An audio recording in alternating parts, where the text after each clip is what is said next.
Ce jour-là, je me suis penché pour ramasser le savon, et avant même que je puisse me relever, je l'ai senti derrière moi. Proche. Silencieux. Il n'a rien dit, mais dans ce moment suspendu, j'ai compris que plus rien ne serait comme avant. Qu'un point de non-retour venait d'être franchi. Tout a commencé un jour, oui, en prison. La première chose qu'on apprend en prison, ce n'est pas à se battre. C'est à disparaître. À se fondre dans le décor. À rétrécir son existence. Il faut s'assurer que ton nom ne résonne pas dans les mauvaises bouches, qu'il ne reste pas gravé dans les esprits dangereux. C'est comme ça que j'ai survécu aux 3 premiers mois. Moi, c'était Ethan. Blond, discret, mince assez pour paraître faible. Mais assez malin pour me faire oublier. Je baissais la tête, évitais les regards, et surtout, je ne fixais jamais personne. Encore moins lui. Le jour où tout a basculé, j'étais assis dans un coin reculé de la cafétéria, à pousser de la bouillie grise sur mon plateau, tentant de ne pas vomir. Le vacarme était constant, claquements de plateau, poings cognant les tables, rires étouffés, insultes qui se superposaient. Et l'odeur, mélange de sueur et d'acide, comme chaque jour. Jusqu'à ce que ça change. Un silence étrange, presque surnaturel, a traversé la salle. Comme si tout le monde avait retenu son souffle. J'ai levé les yeux sans même m'en rendre compte. Et là, je l'ai vu. Jake. Son nom circulait depuis mon premier jour, comme un avertissement. Grand, large, peau sombre, regard tranchant, il incarnait tout ce que je n'étais pas. Son corps semblait sculpté dans la force brute, sa peau brillait sous les néons. Il traversait la pièce comme s'il en était le maître, et peut-être qu'il l'était. Les autres détenus s'inclinaient légèrement sur son passage, comme si la gravité elle-même pliait pour lui. Jake ne parlait pas beaucoup, il n'en avait pas besoin. Un seul regard suffisait à faire taire une dispute, ou à libérer le passage. Certains disaient qu'il avait envoyé un homme à l'infirmerie avec un seul coup. D'autres prétendaient qu'il n'avait même pas besoin de frapper. Quand nos regards se sont croisés, j'ai paniqué. Je n'ai pas détourné les yeux assez vite. Figé. Sa vision m'a traversé comme une lame. Mon bras suspendu dans les airs, fourchette en main, gorge nouée. Et pourtant, il a souri. Ce n'était ni moqueur, ni froid. Plutôt amusé. Chaleureux, même.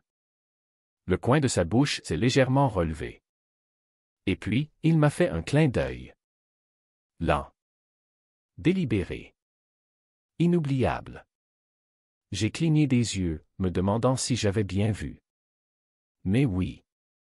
Il a continué son chemin, son plateau à la main, entouré de sa bande comme des ombres fidèles. Il ne s'est pas retourné.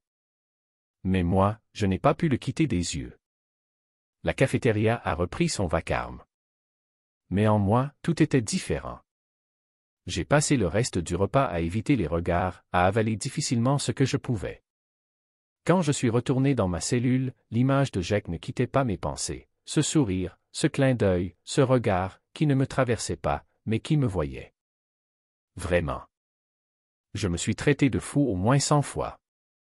Jake ne remarquait pas les types comme moi. J'étais un fantôme ici. Un gamin pâle, effrayé, qui comptait les heures. Pourquoi aurait-il prêté attention à moi? Allongé sur ma couchette, les bras croisés comme un bouclier, je fixais le plafond. Les néons défectueux bourdonnaient dehors, mais même ce bruit-là ne pouvait pas faire taire le tumulte dans ma tête. Je me tournais d'un côté, puis de l'autre. Et c'est là que je l'ai entendu. Un léger bruit, tout proche. Je me suis redressé lentement, le cœur battant à tout rompre. Pieds nus sur le sol glacé, je suis allé jusqu'au barreau. En face, la cellule d'en face était généralement plongée dans le silence à cette heure. Sauf ce soir-là. Jake était là. Adossé à ses barreaux. Bras croisés. Les bras nus, puissants, luisants sous la faible lumière. Son regard, fixe. Perçant. Posé sur moi. Je n'ai pas bougé. Lui non plus. Le silence entre nous était plus fort qu'un cri. « Salut », a-t-il dit. Un seul mot. Grave. Lent. Il a résonné comme un tonnerre enveloppé de velours. J'ai avalé difficilement. Et là, son sourire est revenu. Sûr de lui. Presque joueur. Je ne mords pas, à moins que ça te plaise. Mon visage s'est enflammé. J'ai tourné la tête pour cacher le sourire idiot qui me montait aux lèvres. Ça ne se passait pas. Pas vraiment. J'étais en train de rêver. Ou pire, c'était une farce cruelle. Mais, je ne pouvais pas le quitter des yeux. Je savais que quelque chose avait commencé. Quelque chose d'impossible. Quelque chose de dangereux. Chaque regard durait juste assez longtemps pour me faire frissonner. J'ai essayé de me convaincre que j'imaginais des choses. Que Jack avait simplement plaisanté, puis était passé à autre chose. Mais au fond, je savais que non. Jack m'avait remarqué. Et maintenant, tous les autres aussi. Ce matin-là, j'ai évité ses yeux. J'ai gardé mon plateau près de moi, me suis installé dans le coin le plus éloigné de son groupe, et j'ai mangé comme un homme qui essaie d'avaler sa peur. Mais cela ne servait à rien. Je le sentais de l'autre côté de la pièce. Sa présence pesait sur moi comme une chaleur oppressante, constante, inévitable. Il n'a pas fallu longtemps avant qu'il ne franchisse à nouveau la distance. Je ne l'ai même pas vu venir. Une seconde, j'étais seul, la suivante, une ombre planait sur moi, et mon cœur a failli s'arrêter. Quand j'ai levé les yeux, il était là. Jack. Tenant son plateau, me regardant avec ce visage calme et indéchiffrable, dangereux parce qu'il ne laissait rien paraître. « Je peux m'asseoir » a-t-il demandé. Comme si nous étions deux inconnus sur un banc public. Pas deux prisonniers dans une cage remplie de prédateurs. Je l'ai fixé, sans savoir quoi dire. Ma gorge s'est serrée. Autour de nous, tout s'est calmé. Pas complètement, mais assez pour que j'entende les battements de mon cœur dans mes oreilles. Ouais, je suppose, ai-je balbutié. Il s'est assis en face de moi sans attendre ma réponse complète. Le banc a gémi sous son poids. Autour, quelques regards volés. Curieux. Méfiant. Dérangé, parfois. Jack n'a rien dit au début. Il a simplement mangé. Lentement. Méthodiquement. Chaque geste était précis. Comme si même mâcher était quelque chose qu'il faisait selon ses propres règles. J'ai essayé de manger aussi, mais mes mains tremblaient. Puis, il a posé sa fourchette, s'est penché en avant, les coudes sur le bois marqué de la table. « Tu es différent » a-t-il dit, d'une voix basse et posée. J'ai cligné des yeux. « Quoi ? Tu ne me regardes pas comme les autres. » Il a incliné légèrement la tête, les yeux plissés. « Tu n'as pas peur de moi. » J'ai expiré entre mes dents. Je devrais. Il a laissé échapper un léger rire. Pas cruel. Amusé. Comme si j'avais réussi un test dont j'ignorais l'existence. La plupart des gens, oui. Mais toi, non. Tu n'es pas comme eux. Je ne savais pas quoi répondre. Ma bouche s'est ouverte, puis refermée. Jack m'a observé encore quelques secondes, puis s'est adossé au banc. Ça me plaît. Avant que je puisse dire un mot, un type de son groupe s'est approché. Un grand, avec les cheveux ras et des yeux inquiets. Jack, a-t-il murmuré en me lançant un regard incertain. On a un souci. Jack n'a même pas cligné des yeux. Occupe-t'en. Le gars a hésité, mais la voix de Jack a chuté d'un ton. Tranchante. Autoritaire. J'ai dit, occupe-t'en. L'homme a acquiescé et s'est éclipsé dans la foule. Je suis resté figé. Confus. Tendu. Pourquoi tu me parles, ai-je demandé. Qu'est-ce que tu veux? Il m'a regardé un long moment. Son visage était impossible à lire. Parce que j'en ai envie. C'est tout ce qu'il a dit. Pas d'explication. Pas de suite. Il s'est levé, a pris son plateau, et est parti. Me laissant avec 1000 questions. Et un cœur qui battait contre mes côtes comme s'il voulait fuir. Je pensais que j'allais me sentir soulagé. Mais non. Cette nuit-là, assis dans ma cellule, je me sentais agité, tourmenté. Mon esprit ne cessait de tourner en rond. Vers minuit, j'ai entendu un bruissement familier. Je n'ai pas bougé tout de suite. J'ai attendu. Puis, quand j'ai enfin levé les yeux, Jake était là. Cette fois, ses bras n'étaient pas croisés. Une main agrippait doucement les barreaux. Son visage semblait différent, plus doux, comme s'il avait laissé tomber ce masque de pierre qu'il portait toujours le jour. « Tu fuis » a-t-il dit.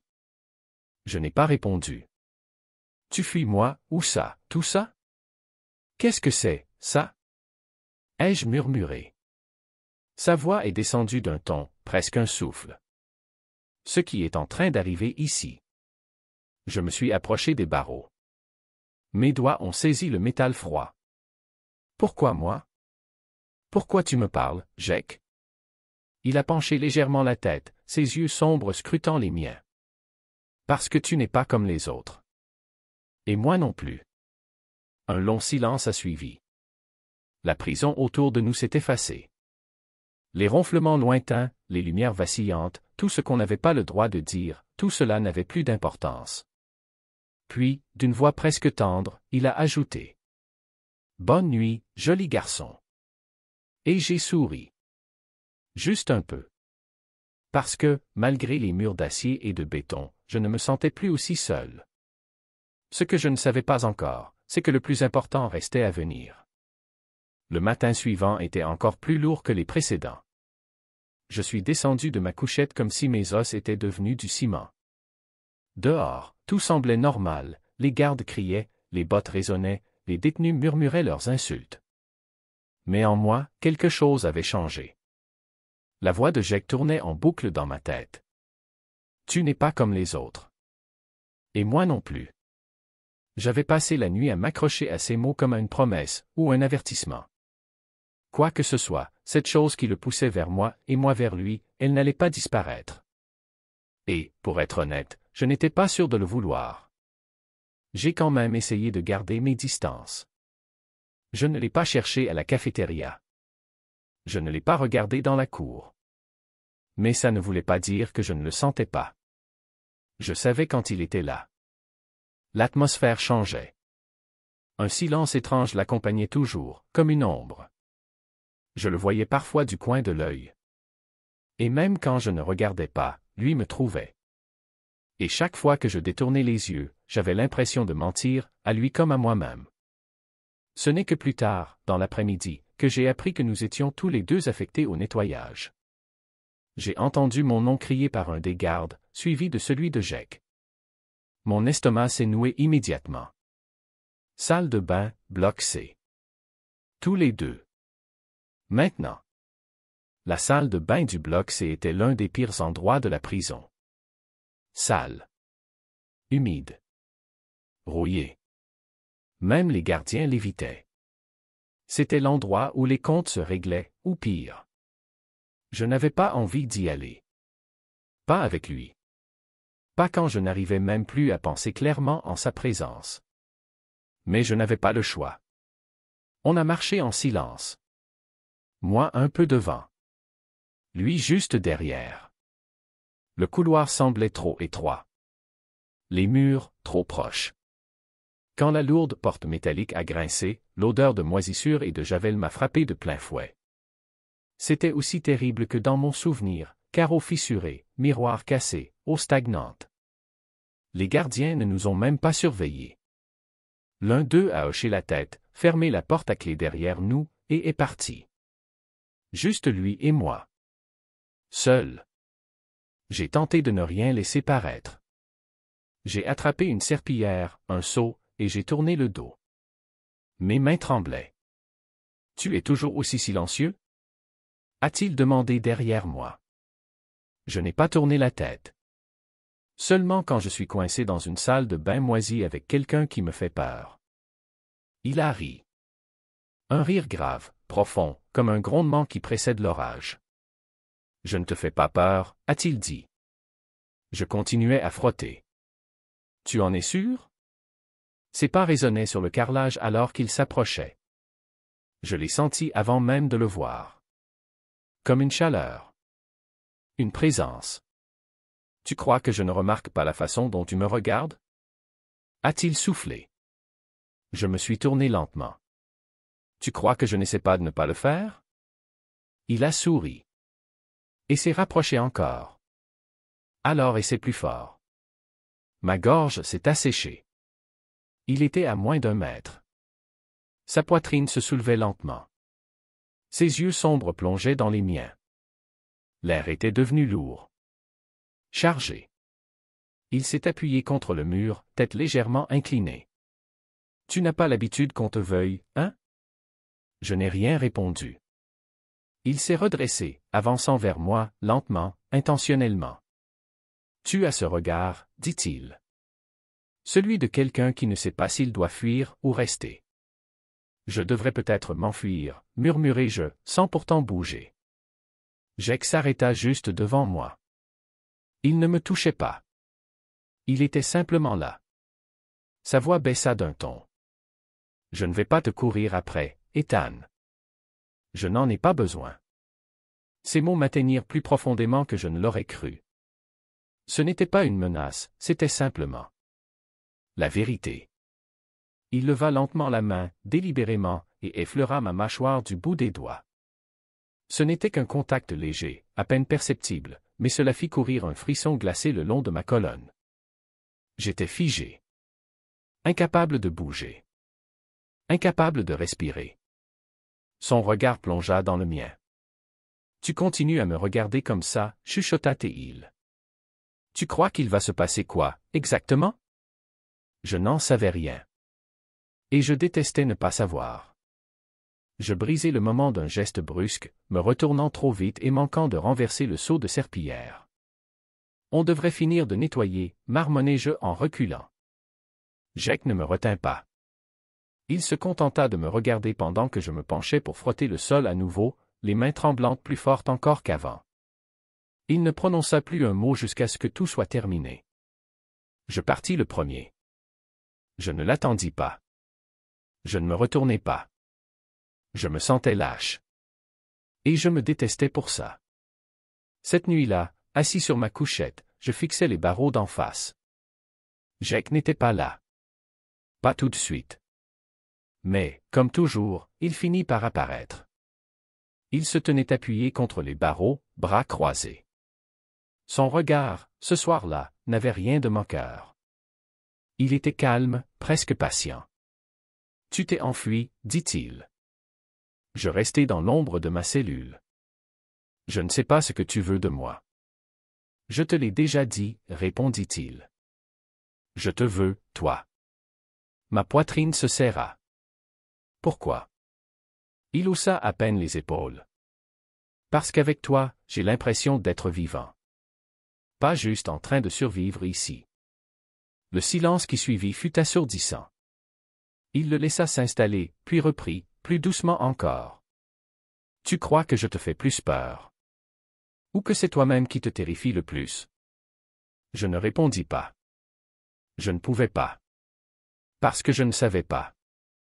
Il ne me força pas. Il se contenta de soutenir mon regard. « Bonne nuit, joli garçon, » murmura-t-il avant de se fondre dans l'ombre. Mais moi, je restais là, les mains serrées autour des barreaux froids, le cœur battant à tout rompre. Je ne l'avais pas embrassé. Je ne l'avais même pas touché. Et pourtant, quelque chose s'était passé. Quelque chose d'irréversible. Quelque part entre la peur et l'obsession, j'avais cessé de me soucier des limites à ne pas franchir. Son bras glissa lentement le long du mien, comme une ancre. J'ai levé les yeux, enfin, et j'ai croisé son regard. « Tu me fais confiance? » demanda-t-il. Je ne savais pas quoi répondre. Je n'avais pas réfléchi aux conséquences.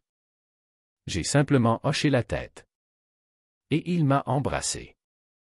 Ce n'était pas comme avant. C'était plus profond, plus lent, plus intense. Il y avait du poids dans ce baiser. Un besoin brut que ni lui ni moi ne voulions admettre, mais que l'on ressentait jusque dans nos os. J'ai laissé tomber mon savon. Lorsqu'il a touché le sol, on s'est figé. Juste une seconde. Puis il s'est penché vers moi et a murmuré. Maintenant, c'est officiel. J'ai ri. Pour de vrai. Un rire court, nerveux, presque étouffé. Puis je l'ai agrippé comme si je me noyais et qu'il était le seul souffle d'air qu'il me restait. Ses bras se sont refermés autour de moi, me serrant contre lui, me protégeant. L'eau continuait de couler, mais je ne la sentais plus. Je ne sentais que lui. Jake. Son souffle. Sa chaleur. Son cœur. Ses mains sur ma taille, remontant lentement le long de mon dos. Il m'a embrassé à nouveau. Cette fois avec plus de fougue. Comme s'il voulait mémoriser chaque contour de mes lèvres. Et je l'ai laissé faire. Je le voulais. Mais ça n'a pas duré. Des voix ont résonné dans le couloir. Une autre équipe arrivait. Jake s'est éloigné, le souffle court, ses lèvres à peine séparées des miennes. « Tu es à moi », a-t-il murmuré. « Tu comprends ?» J'ai hoché la tête, encore étourdi. Et personne ne touche à ce qui est à moi. Le poids de ces mots m'a frappé plus fort que n'importe quel coup. Je l'ai regardé attraper une serviette, l'enrouler autour de sa taille et disparaître dans la vapeur sans un regard en arrière. Je me suis adossé au carrelage froid, essayant de reprendre mon souffle. J'étais à lui. Et je m'en fichais de qui l'avait vu. Mais les autres, eux, l'avaient vu. Les chuchotements ont commencé dès le lendemain. Pas fort. Pas direct. Juste un changement subtil dans les regards, plus long, plus insistant. J'ai entendu des murmures à mon passage. Des sourires qui ne montaient pas jusqu'aux yeux. Ils savaient. Ou ils devinaient. Et ici, en prison, ça suffisait pour devenir une cible. Jake l'avait remarqué, bien sûr. Son groupe restait plus proche autour de lui. Leur regard était plus dur. L'air autour de moi devenait plus lourd chaque fois que je traversais la cour, que je ramassais mon plateau, que je m'endormais. Les murs écoutaient. On n'en parlait pas. Pas directement. Mais le soir suivant, alors que le soleil se glissait dans les fissures du bloc et que les gardiens prenaient leur poste, Jake est apparu derrière les barreaux, en face de moi. Il ne souriait pas. Les choses changent, dit-il. Je le sais déjà. Je me suis approché, serrant les barreaux de mes deux mains. Qu'est-ce qu'on fait? Il m'a observé longtemps, puis a dit. On reste ensemble. Pas d'hésitation. Pas de peur. Il l'a dit simplement. Mais on savait tous les deux que ce ne serait pas simple. Et alors que la nuit tombait, j'ai compris que je m'en fichais. Même si ça devait me tuer, je ne lâcherais pas. Et ce n'était que le début. Quand l'heure est arrivée, je n'avais aucune envie de sortir. Mais refuser aurait fait de moi une cible encore plus facile. Alors, je suis sorti, la tête baissée, comme je le faisais autrefois. Jake était déjà là, debout près de la clôture du fond, entouré de deux de ses gars. Quand il m'a regardé, ce fut bref, mais ça disait tout, reste sur tes gardes. Je me suis collé au mur extérieur, marchant lentement, feignant d'ignorer l'ombre qui se refermait sur moi. Les autres détenus étaient éparpillés par petits groupes, la plupart faisant semblant de ne pas nous voir. Mais moi, je le voyais, la façon dont ils bougeaient, dont ils formaient un cercle. Quelque chose approchait. Et puis, c'est arrivé. Tout a commencé avec un homme. Je ne connaissais même pas son nom. Je ne l'avais jamais vu d'aussi près. Grand, maigre, tout en os saillants et poings crispés. Il s'est planté devant moi et a lâché un rictus. « Tu te crois spécial » a-t-il soufflé. Je suis resté figé. « Tu penses qu'en te cachant derrière lui, t'es intouchable » Ma gorge s'est serrée. J'ai reculé d'un pas. C'est à ce moment-là que je l'ai entendu, ce bruit de pas rapide, puissant. Jake. Il était déjà là, entre nous. La grimace de l'autre a vacillé, juste une seconde. « Y a un problème » a demandé Jake, la voix calme. « Dudley » L'autre n'a pas répondu. Il n'en avait pas besoin. Parce que, quelques secondes plus tard, les autres sont apparus. 4 5 Peut-être plus. L'équipe de Jake a tenté de s'interposer, mais c'était trop tard. Les coups ont fusé. Les cris ont éclaté. La cour est devenue un champ de bataille. J'ai vu Jake bouger comme une tempête. Rapide, précis, implacable. Il en a mis 2 à terre sans hésiter. Mais ils étaient trop nombreux. Et ils ne se battaient pas pour le pouvoir. Ils se battaient pour envoyer un message. Pas ici, ai-je crié. J'ai hurlé son nom. J'ai tenté de le rejoindre. Mais les gardiens étaient lents, la foule épaisse. J'ai forcé le passage, la panique m'arrachant le souffle. Et là, je l'ai vu. Jake, au sol. Du sang sur le visage. Il frappait encore. Il essayait de se relever. J'ai bondi. Mais des mains m'ont saisi. M'ont tiré en arrière. Un garde. 2. Ils m'ont plaqué au sol, criant des ordres. Mais je n'entendais plus rien. Tout ce que je voyais, c'était Jake, écrasé sous la haine et la peur. Quand la cour s'est enfin vidée et que la bagarre a été arrêtée, on m'a traîné jusqu'à ma cellule. On m'a plaqué contre le mur. Mon souffle était court, douloureux. Je ne sentais pas les bleus. Je m'en fichais. Je me suis agrippé au barreau, fixant le couloir, le cœur battant comme un tambour de guerre. Jake n'est pas revenu. J'ai attendu des heures. La lumière a changé. Les bruits aussi. Les repas sont passés. Les gardiens ont crié. Toujours pas de Jake. Et là, j'ai compris. J'avais peut-être lancé quelque chose que ni lui ni moi ne pourrions arrêter. Je me suis laissé glisser au sol, le dos contre le mur glacé. Les poings serrés sur mes genoux. Mes lèvres ont bougé sans que je le veuille. Ils paieront pour ça, ai-je chuchoté. Je ne savais pas exactement qui je visais, mais je le pensais sincèrement. Parce qu'en prison, l'amour n'a pas sa place. Et si par miracle, tu le trouves, alors tu dois être prêt à saigner pour lui. Et pour nous, il n'y avait plus de retour en arrière possible. La nuit qui a suivi l'attaque dans la cour a été la plus longue de ma vie. Les gardiens ne m'ont pas dit où ils l'avaient emmené.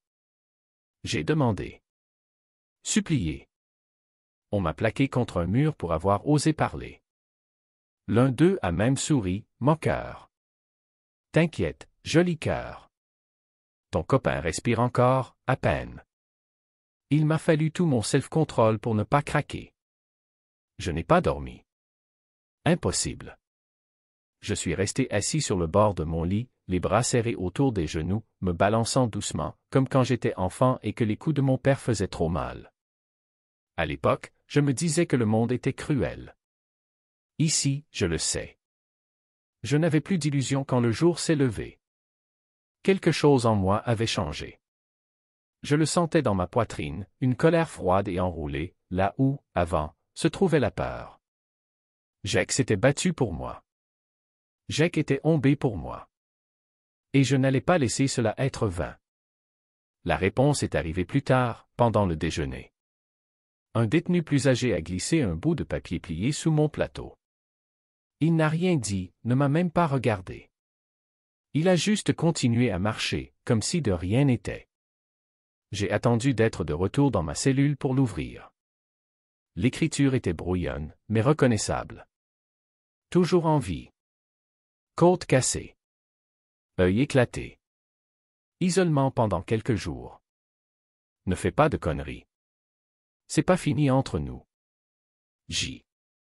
Je me suis assis lentement, le billet tremblant entre mes doigts. Le soulagement m'a frappé si fort que j'ai cru que j'allais vomir. Il était vivant. Et il ne m'avait pas oublié. Moi non plus, je n'allais pas lâcher. Les jours suivants ont défilé dans un flou de silence et de soupçons. Personne ne m'approchait, mais les regards, les chuchotements, la tension, tout était là, présent, pesant. Les gars de Jake me surveillaient discrètement. Les gardiens aussi, comme s'ils attendaient que je perde les pédales au moindre souffle. Ils n'avaient pas tout à fait tort. 3 jours plus tard, j'ai été réveillé par le bruit de la porte du bloc qui s'ouvrait. Une vague de pas lourds a suivi. Je n'ai même pas eu besoin de regarder. Jake était de retour. Je me suis avancé vers les barreaux juste à temps pour le voir marcher dans le couloir. Plus lent que d'habitude. Couvert d'ecchymoses, recousu, bandé, mais debout. Son œil était gonflé, ses côtes serrées sous des bandes visibles à travers sa chemise trop grande. Mais quand il m'a vu, il a souri. Un vrai sourire. Je n'arrivais plus à respirer. Il a hoché la tête, un signe discret. Je suis là, silencieux. Cette nuit-là, quand les lumières se sont éteintes et que le monde entre ces murs s'est assoupli en chuchotements et craquements, j'ai entendu les 3 petits coups. 3 tapotements sur les barreaux. Je me suis approché et j'ai regardé dehors. Jake était là. Ses mains enveloppées de tissu, les jointures meurtries dépassant à peine. Ses yeux ont rencontré les miens dans l'obscurité. « Viens » a-t-il murmuré. J'ai froncé les sourcils. « Tu n'es même pas censé être dans ce bloc », lui ai-je soufflé. Il a esquissé un sourire. « Je ne suis pas censé te vouloir non plus. » Et pourtant.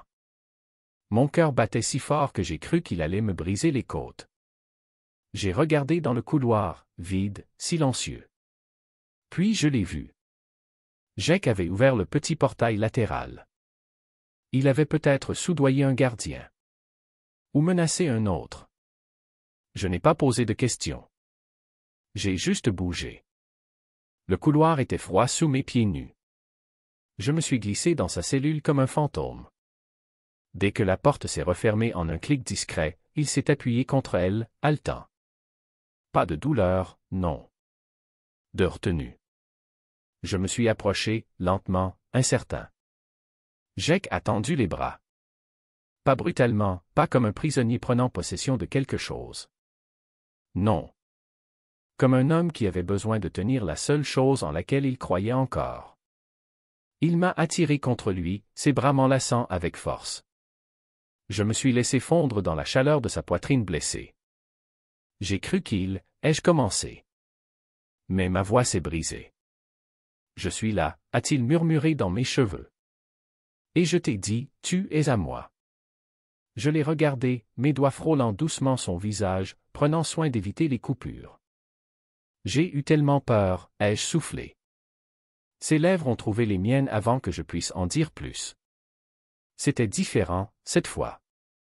Plus lent. Désespéré, mais pas par envie. Plutôt comme si on essayait tous les deux de se graver dans la mémoire, au cas où on n'aurait plus jamais une autre chance. Ses mains ont retrouvé mes hanches, ma taille, mon dos. Il me tenait comme si j'étais la seule chose réelle dans ce monde maudit.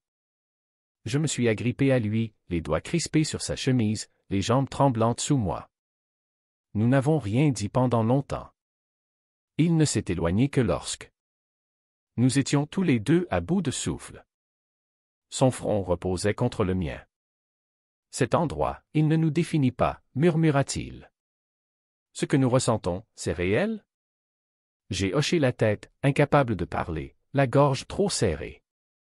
Nous nous sommes allongés sur sa couchette, à l'étroit, en silence. Enlacés comme une armure. Le temps s'est arrêté. Et pendant une heure parfaite, le monde extérieur n'existait plus. Mais il a bien fallu que je parte. Il le savait. Moi aussi. Quand je me suis levé, il m'a attrapé la main. Quand je sortirai d'ici, je viendrai te chercher, tu m'entends? J'ai hoché la tête. Je t'attendrai. De retour dans ma cellule, je me suis glissé dans mon lit. J'ai regardé une dernière fois à travers le couloir. La cellule de Jake était de nouveau plongée dans le noir. Mais je ne me sentais plus seul. Parce que dans cet endroit fait pour nous effacer, nous avions trouvé quelque chose d'impossible. Quelque chose qui mérite qu'on se batte. Quelque chose qui mérite qu'on survive. Et peu importe ce qui nous attend. Nous étions déjà l'évasion l'un de l'autre. Pour moi, il n'était pas un simple détenu. Il était ma raison de tenir. Dans un monde conçu pour nous briser. Nous avions trouvé quelque chose qu'aucun mur ne pourrait nous enlever. Ce que j'ai trouvé ici, c'est l'amour. Brut. Dangereux. Inoubliable. Et peu importe le temps que ces murs nous retiennent. Une chose est sûre. Il est à moi. Je suis à lui. Pour toujours. Et pour vous. N'oubliez pas de vous abonner, parce que ceci n'est que le début. Leçon de vie. Dans les endroits les plus sombres, les plus froids, là où tout semble perdu. Parfois, naît une lumière. Parfois, on découvre une vérité qu'aucune prison ne peut enfermer. L'amour, la connexion humaine, le besoin d'exister pour quelqu'un. Cette histoire nous rappelle que même lorsque tout semble nous briser, notre humanité résiste. Elle survit dans un regard, un geste, un serment murmuré dans l'obscurité. Ce n'est pas le lieu qui nous définit. Ce sont nos choix, nos émotions. Et les liens qu'on construit, même dans les pires conditions. Alors peu importe où vous êtes dans votre vie aujourd'hui. N'oubliez jamais ceci.